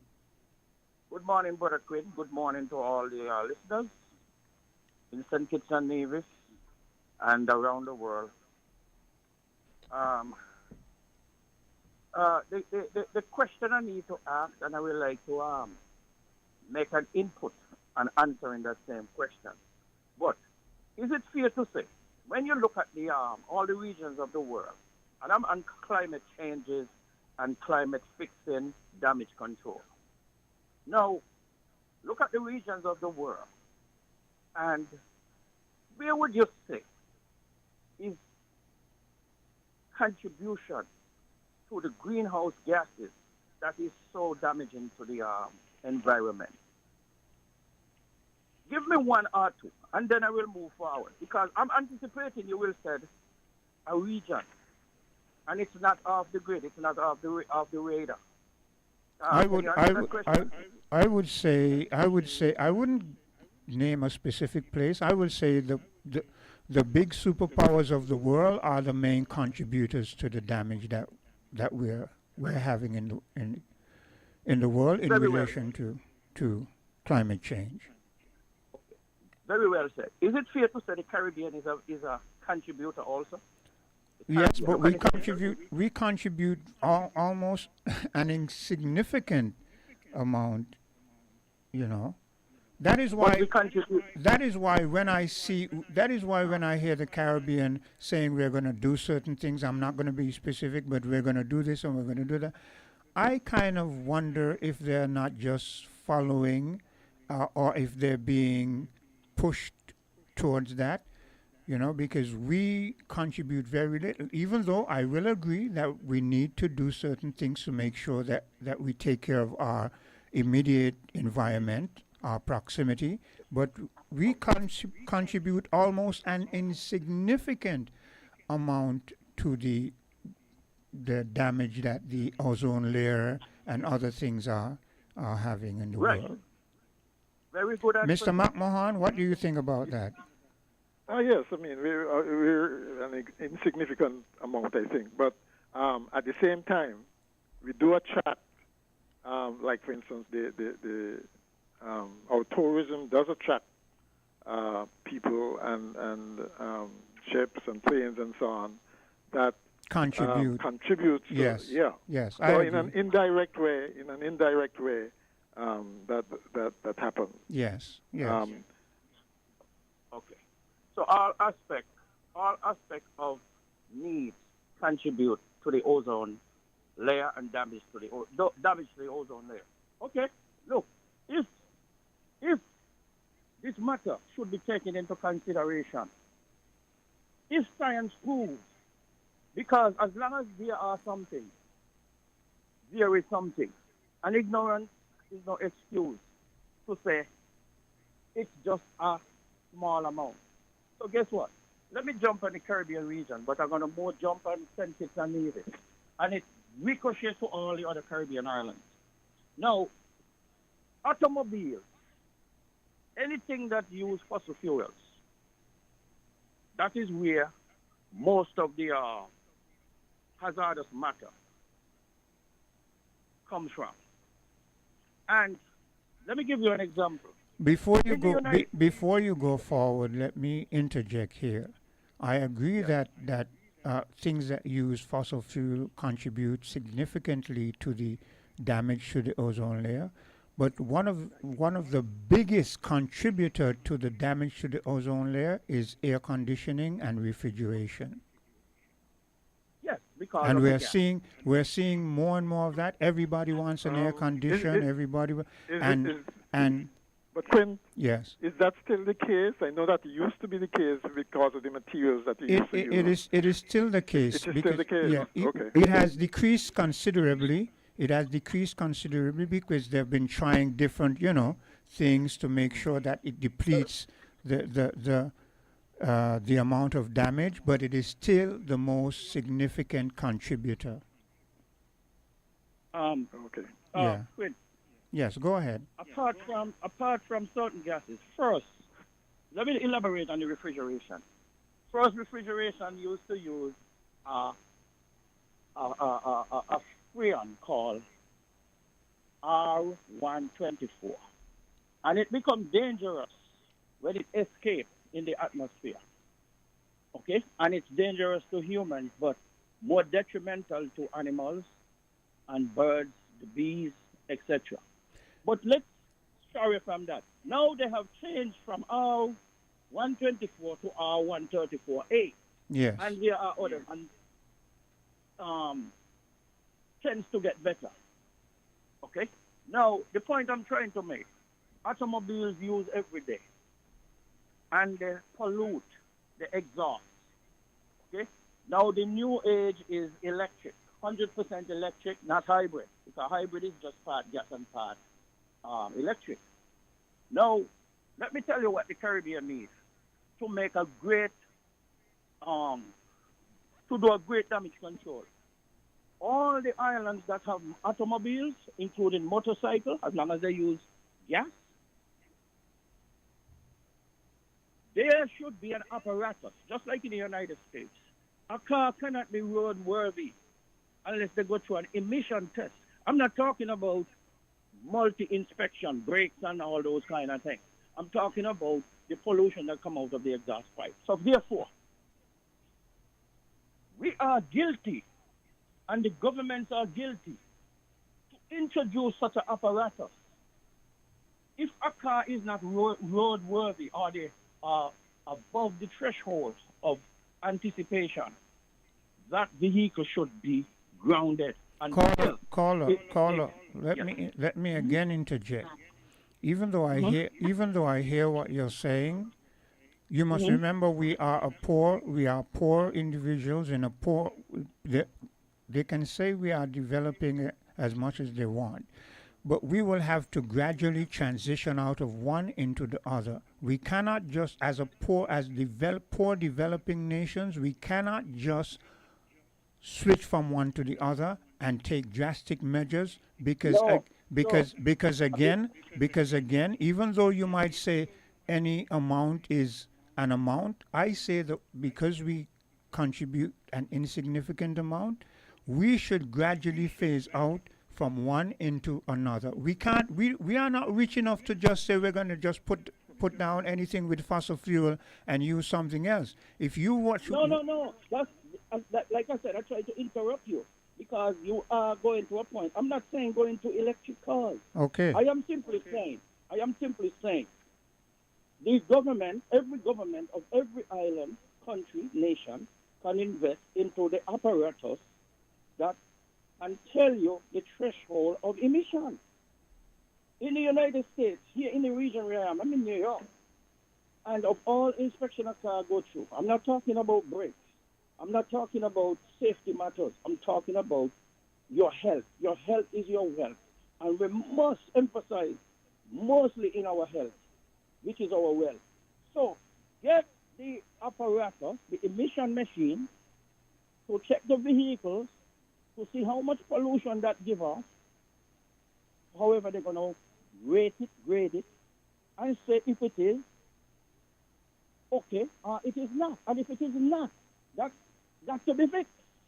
Because some cars burn excess pollution, too lean, or something is not working right, spark plugs, coils, and it causes excess amount of that richness that end up in the atmosphere.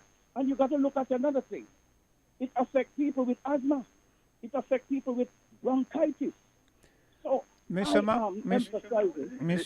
McMahon, I want you to put your voice into this. Occasionally, yes, we have seen, I'm not a driver, so I'm not on the road that often, but occasionally I've been in a bus and I've seen one or two, very far between, I see this, where a vehicle passes you and you see the exhaust and you smell this, but you don't see that too much. Yes.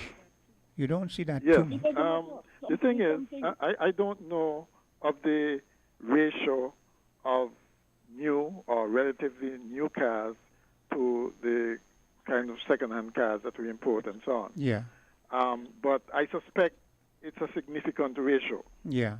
Right? And if you were to adopt those emission standards, I don't know that as many people as we have now who have cars would be able to still continue to have them. Yes. Right?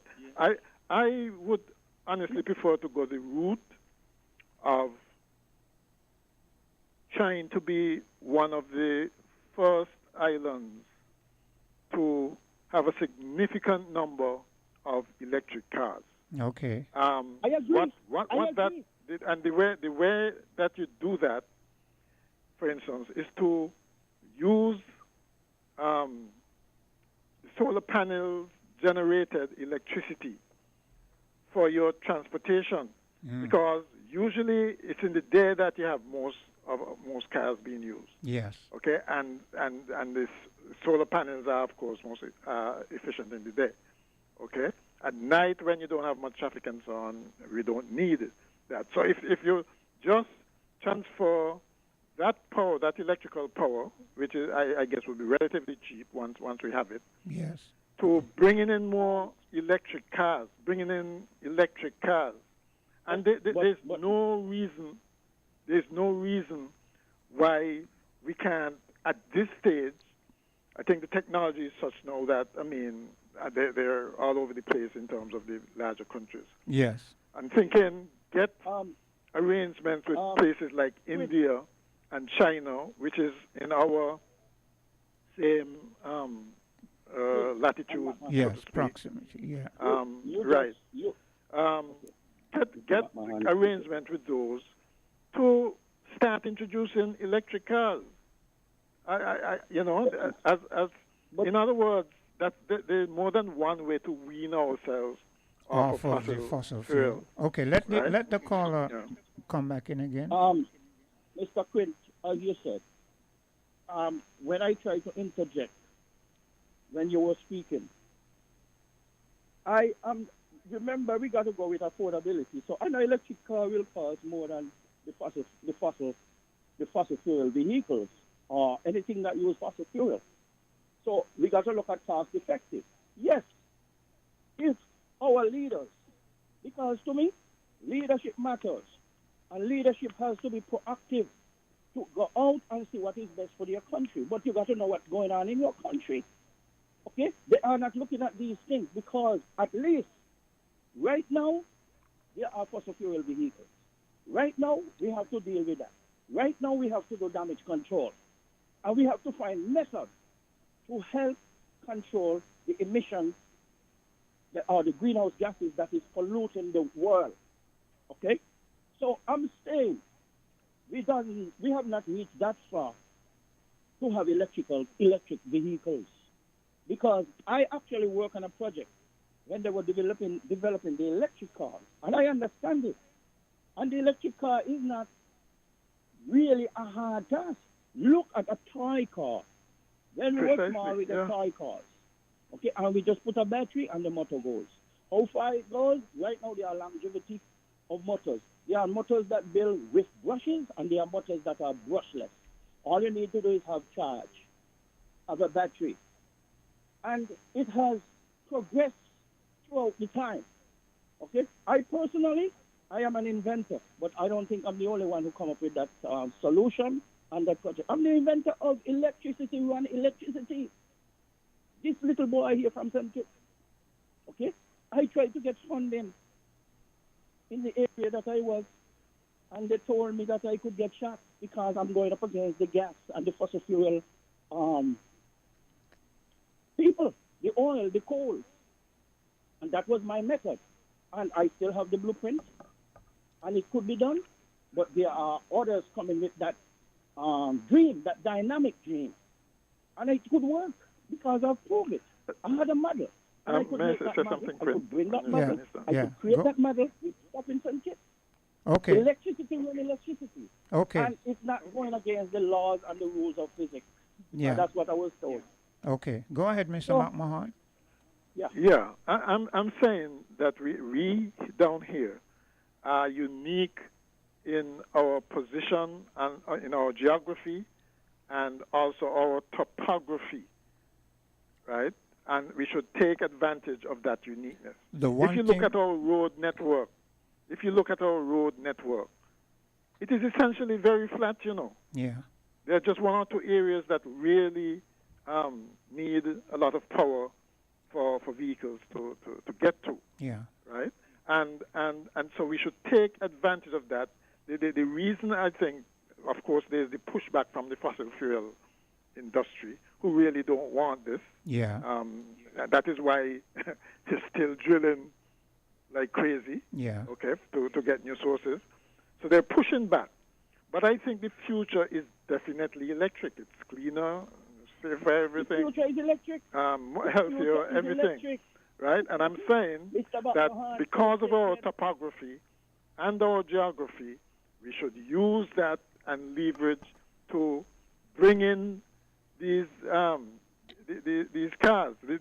I think one of the reasons why they're still so expensive is that they're trying to match the performance of the fossil fuel cars. Yeah. That is not necessary in the case of our country. Yeah. Because it is small. You can go around the island in less than an hour. Yeah. Okay. So you don't need that high performance battery to carry you. What's it now? I think there's some standard of 350 plus miles. Yeah. Okay. You don't need that. Okay. And you also don't need the power of the engine because it's relatively flat. And I don't think we're leveraging that topography and that geography enough. We should be a test case, as a matter of fact, for a cheaper electric vehicle. I agree. And that's what I'm saying. Engage with the people who have the technology to build one, maybe just for demonstration or well, you know, if I'm not mistaken, I think our Minister of Congress, what is he the Minister of Congress? What is he the Minister of? Infrastructure, those kinds of things. Okay, and I think if I'm not mistaken, didn't they say he has an electronic car that he said, he himself said that he was going to test it out and get back with the feasibility as to how it can be used in our proximity? But I suspect that's the standard one electric car that they have on the market right now, which is unsuitable for us. I'm saying that we should take advantage of our peculiar situation and our peculiar geography and topography to get an appropriate car, not necessarily one that you're going to find in one of the advanced countries right now, because their standards would necessarily have to be different. Very high, yeah. I agree. I understand. I comprehend what you're saying. Mr. McMahon, all the vehicles that are in St. Kitts and Nevis right now are anywhere. Yes, most of them is fossil fuel. You could take that engine out and some ingenuity using the same body of that car and the electrical one. No, caller, wait. Now you've hit. I was looking for you to go there because you said that you are. Let me finish. You said you're an inventor, and that is what I was wondering, because when I made the statement that we cannot just willy-nilly move swiftly from one to the other. Now, if the car dealers, again, going to the point that McMahon made, our proximity, our topography, our geography benefits us. Now, if our car sales distributors here could come up with something where gradually over a period the newer cars can be brought back in at a certain price, and then you sort of offset the cost of vehicles like Mr. McMahon was saying that are more feasible for our proximity. You could have a phasing in and phasing out of one and the other, because they can take these cars that use fossil fuel, as the caller was saying, and do some, innovative. Yeah, and you understand what I'm saying, Mr. McMahon? Yes. The only thing is though, the kinds of cars we have now actually takes into account the fact that it is a fossil fuel. In terms of weight, power them. Yeah. Oh, right, weight. Yes, weight. We don't have to go. We don't have to have the same weight standards. Yes. We don't have to have the same designs where you might have to make sure your tank in one place and you can't explode if you get in an accident. Those kinds of things are built into today's cars, which make them heavy and so on, right? That doesn't have to apply in the case of an electric car. Yes, I agree. And that's what I said. I don't think, and that's the thing. They're designing stuff for the metropolitan countries, the different that have a different climate, that have a totally different topography and so on. I am saying that we have the capacity, whether in conjunction with a country like India or China or even Taiwan, okay, to do research and have demonstration and so on. I'm sure that if they really went out and designed a car just for here, yes, for instance, you can bring down costs. Yes. It doesn't have to be so a car would not have to be that expensive. Okay, there's no reason we have to get a car that's gonna go 150 kilometers per hour. Yeah. We don't have the roads for that in the first place. We don't have the distances that need those kinds of requirements. Yes. Right? And that's all I'm saying. And I agree. Engage these people. I agree. That is what things like trade missions and those kinds of connections between leaders should be thinking about. Let me give you. Let the caller come back in again. Let me narrow this down because it's getting sweeter, right? The only thing that a fossil fuel car need to innovate to become an electric car right now, take out the gasoline engine, take out the fossil fuel engine, leave the transmission, because the car is powered by the engine, but the transmission don't need much. The transmission is what controls the gears, the torque. Because if you look at a car, the two axles, or whether it's a four-wheel drive or front-wheel drive, two-wheel drive, they connect by the transmission, right? And only one axle is causing all that movement.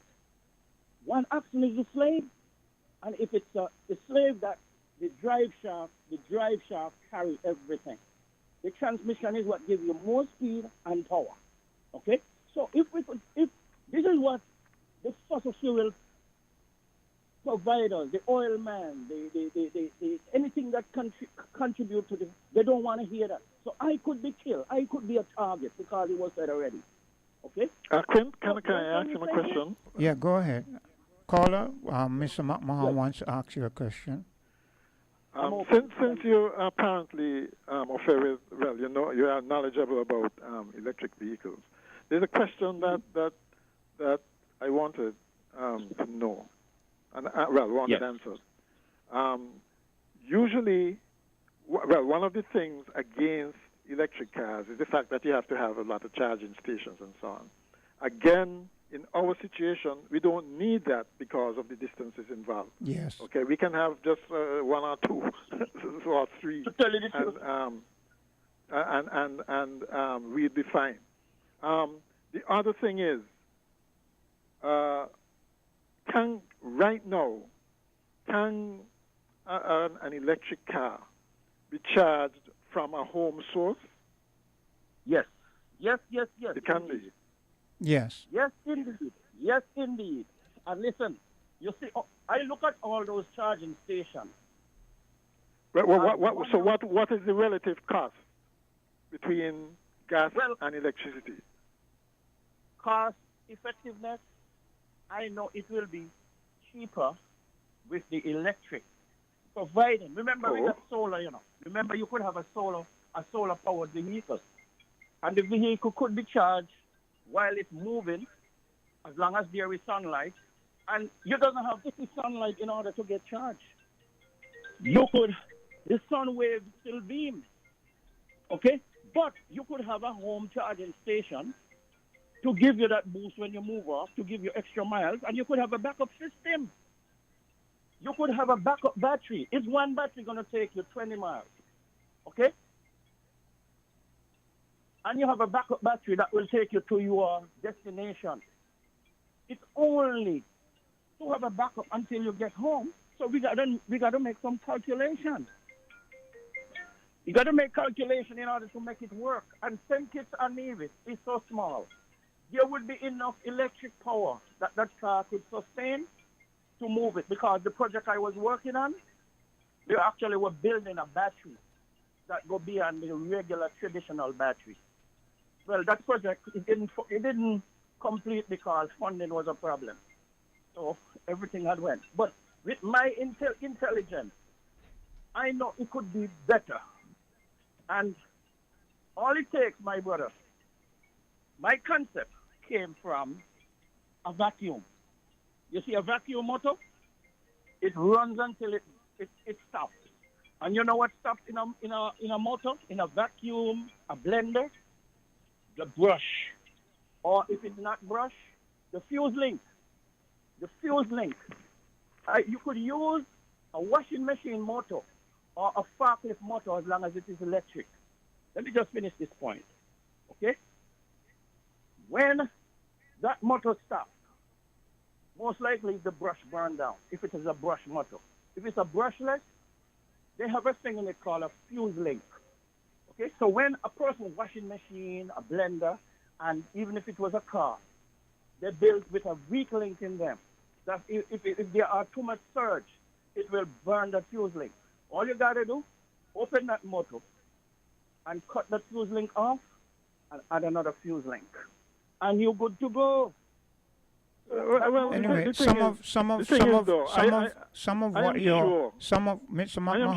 McMahon, wait. Yeah. Some of the things that the caller has outlined, I'm aware of. I know that the motto from these washing machines, if you wire them a certain way, I can't remember because there's so much, but that's along the vein of my knowledge. If you wire them a certain way, as long as you can get something to turn the motor, you can generate. It can generate its own electricity.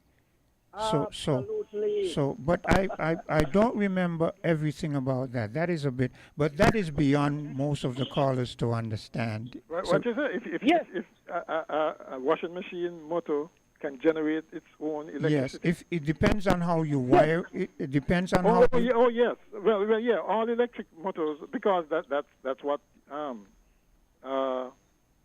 alternator does, I think. Yes. Right? You can either generate. You remember my statement? Electricity run electricity. Yeah.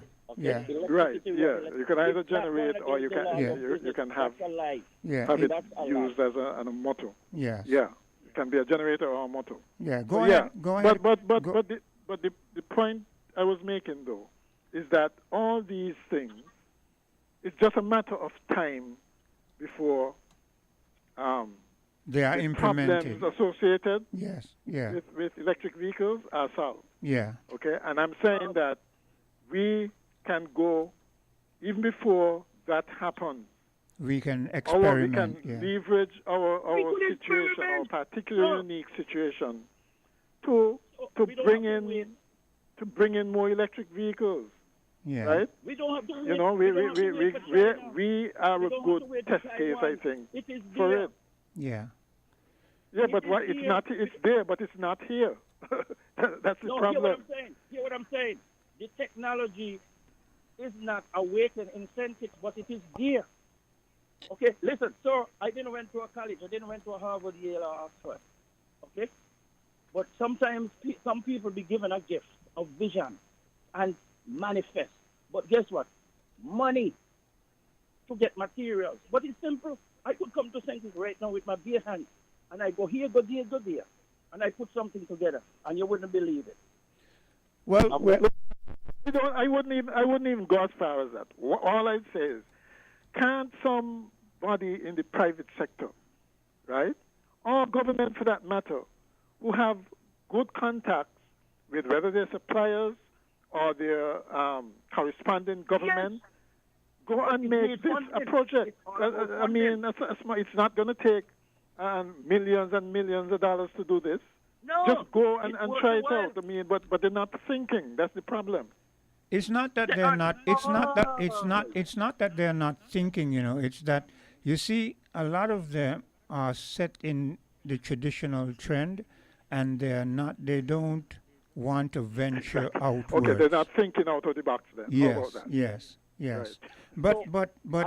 But caller, I'm going to let you make a final statement because we are 4 minutes over the time. I think I want to make a bit of a commercial break, and do you want to hang on while I make a commercial break? Yes, I am patient.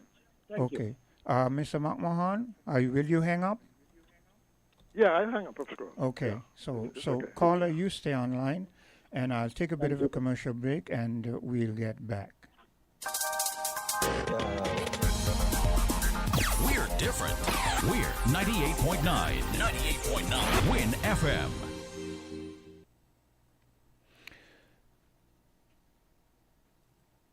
Too often, customers are counted but not valued, like mere numbers, statistics, transactions.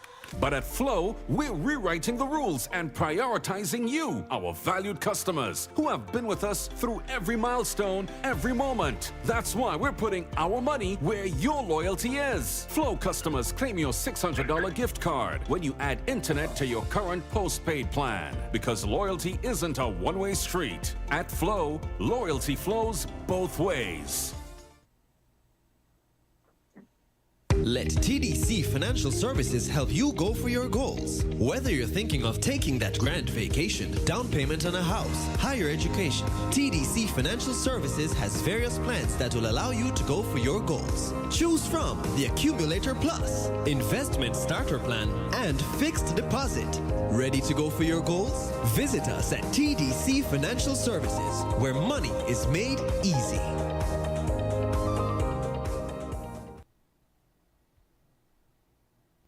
We run things are on we. Buster, live in color, do it differently. Buster, not an in charge like for the party. Buster, we set the pace, then everybody follow it. 7 flavors, best taste, Buster, bolder, better, better. Pick your color. We set the pace, then everybody follow it. Buster, live in full color. Welcome to Island Tea with your faves. Keep it locked in with us for your daily dose of hot tea only on Win Media 98.9. Okay, caller, we're back, and I'm going to allow you to make, elaborate for the final few minutes. We're a bit over time, but I'm going to give you the courtesy of representing yourself. First of all, I must say thank you for hearing me and listening to my presentation. But I am proudly passionate about my talk and my saying, and I could back it up. But talent is in St. Kitts and Nevis. It's just a matter of being given an opportunity to let that be expressed and awakened. I had the opportunity to come to the United States, and my mind opened for all the ingenuity and the technologies that I could grab and took interest. And I am proud to say I am a Kittitian, and all my project need is funding. It's not for me to get rich, because we all can only sustain ourselves with little, and little is much in Jesus. And I will like my project, my plan to be expressed and manifested. But you don't have to be a graduated engineer. You could be a person who dropped out of school, and you can have something of magnitude and mileage to make the world a different place. And like I said again, it is a pleasure, and thank you very much, and may God bless the people of St. Kitts and Nevis, and success in the horizon. Okay. Thank you for that time, sir. Yeah, okay. And I close. You take care. Let me see if I can engage this final caller. Hello? Yes, hello. Yeah. You still on that discussion, man? Yeah. Still, man. Good morning. Go ahead. Yeah. The other caller from New York is still there? No, he has hung up. Oh, yeah. I think he forgot to touch on that environmental tax levy that he still like to talk about.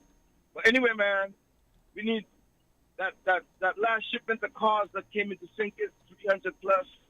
That should have been the first shipment of electric cars coming into the island. And the solar farm in St. Kitts, that need to come to fruition. Yeah. And then we talk about manufacturing the line, the electrical line, whether it's cars, bicycles, scooters, etc., etc.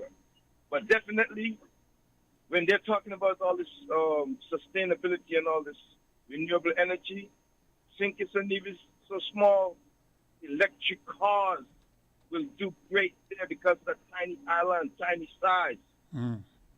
one single charge would take you maybe for a whole week or more. Yeah. Because the cost in that, then the place is so small. Yes.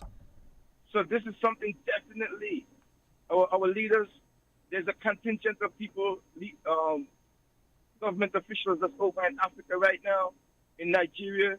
They should have been going to Burkina Faso. Burkina Faso has got the line of cars, electric cars that's already there. Since Traore took over, we don't see what these government officials are bringing back to the islands when they travel away and come back. They are traveling extensively and faking the people out. They are not bringing nothing back to the country. But we are waiting the next election, Larry, that these jokers might get replaced. We need to do something revolutionary so that people of St. Kitts and Nevis can see advancement and progress of the country. That's all I want to say. Caller, yeah, go ahead. Don't hang up. I agree with you. I think that our leaders in the region have been so hung up on this American thing and everything dependent on America. They have not looked across the horizon at what is happening in Africa. And maybe if they begin to do that more, then we over here in our proximity can advance a bit much faster if we link with our brothers. True. Yeah, true that. Real quickly about the Cuba thing, we haven't heard none of the Caribbean leaders push back on America that hard to tell America to lift that embargo on Cuba. They ain't pushed back that far on America, and they should have, because they should have used this time to battle with America, not just stand up against the Cuban medical thing. They should have used this opportunity to also push back on America with sanctions they got on Cuba for these decades. Yes. This would have been a perfect time for the Caribbean region to do that, to try to help Cuba out and to try to get them embargoes lifted off of Cuba. Yeah. Because America, somewhere, somehow, you never know if they would have bowed.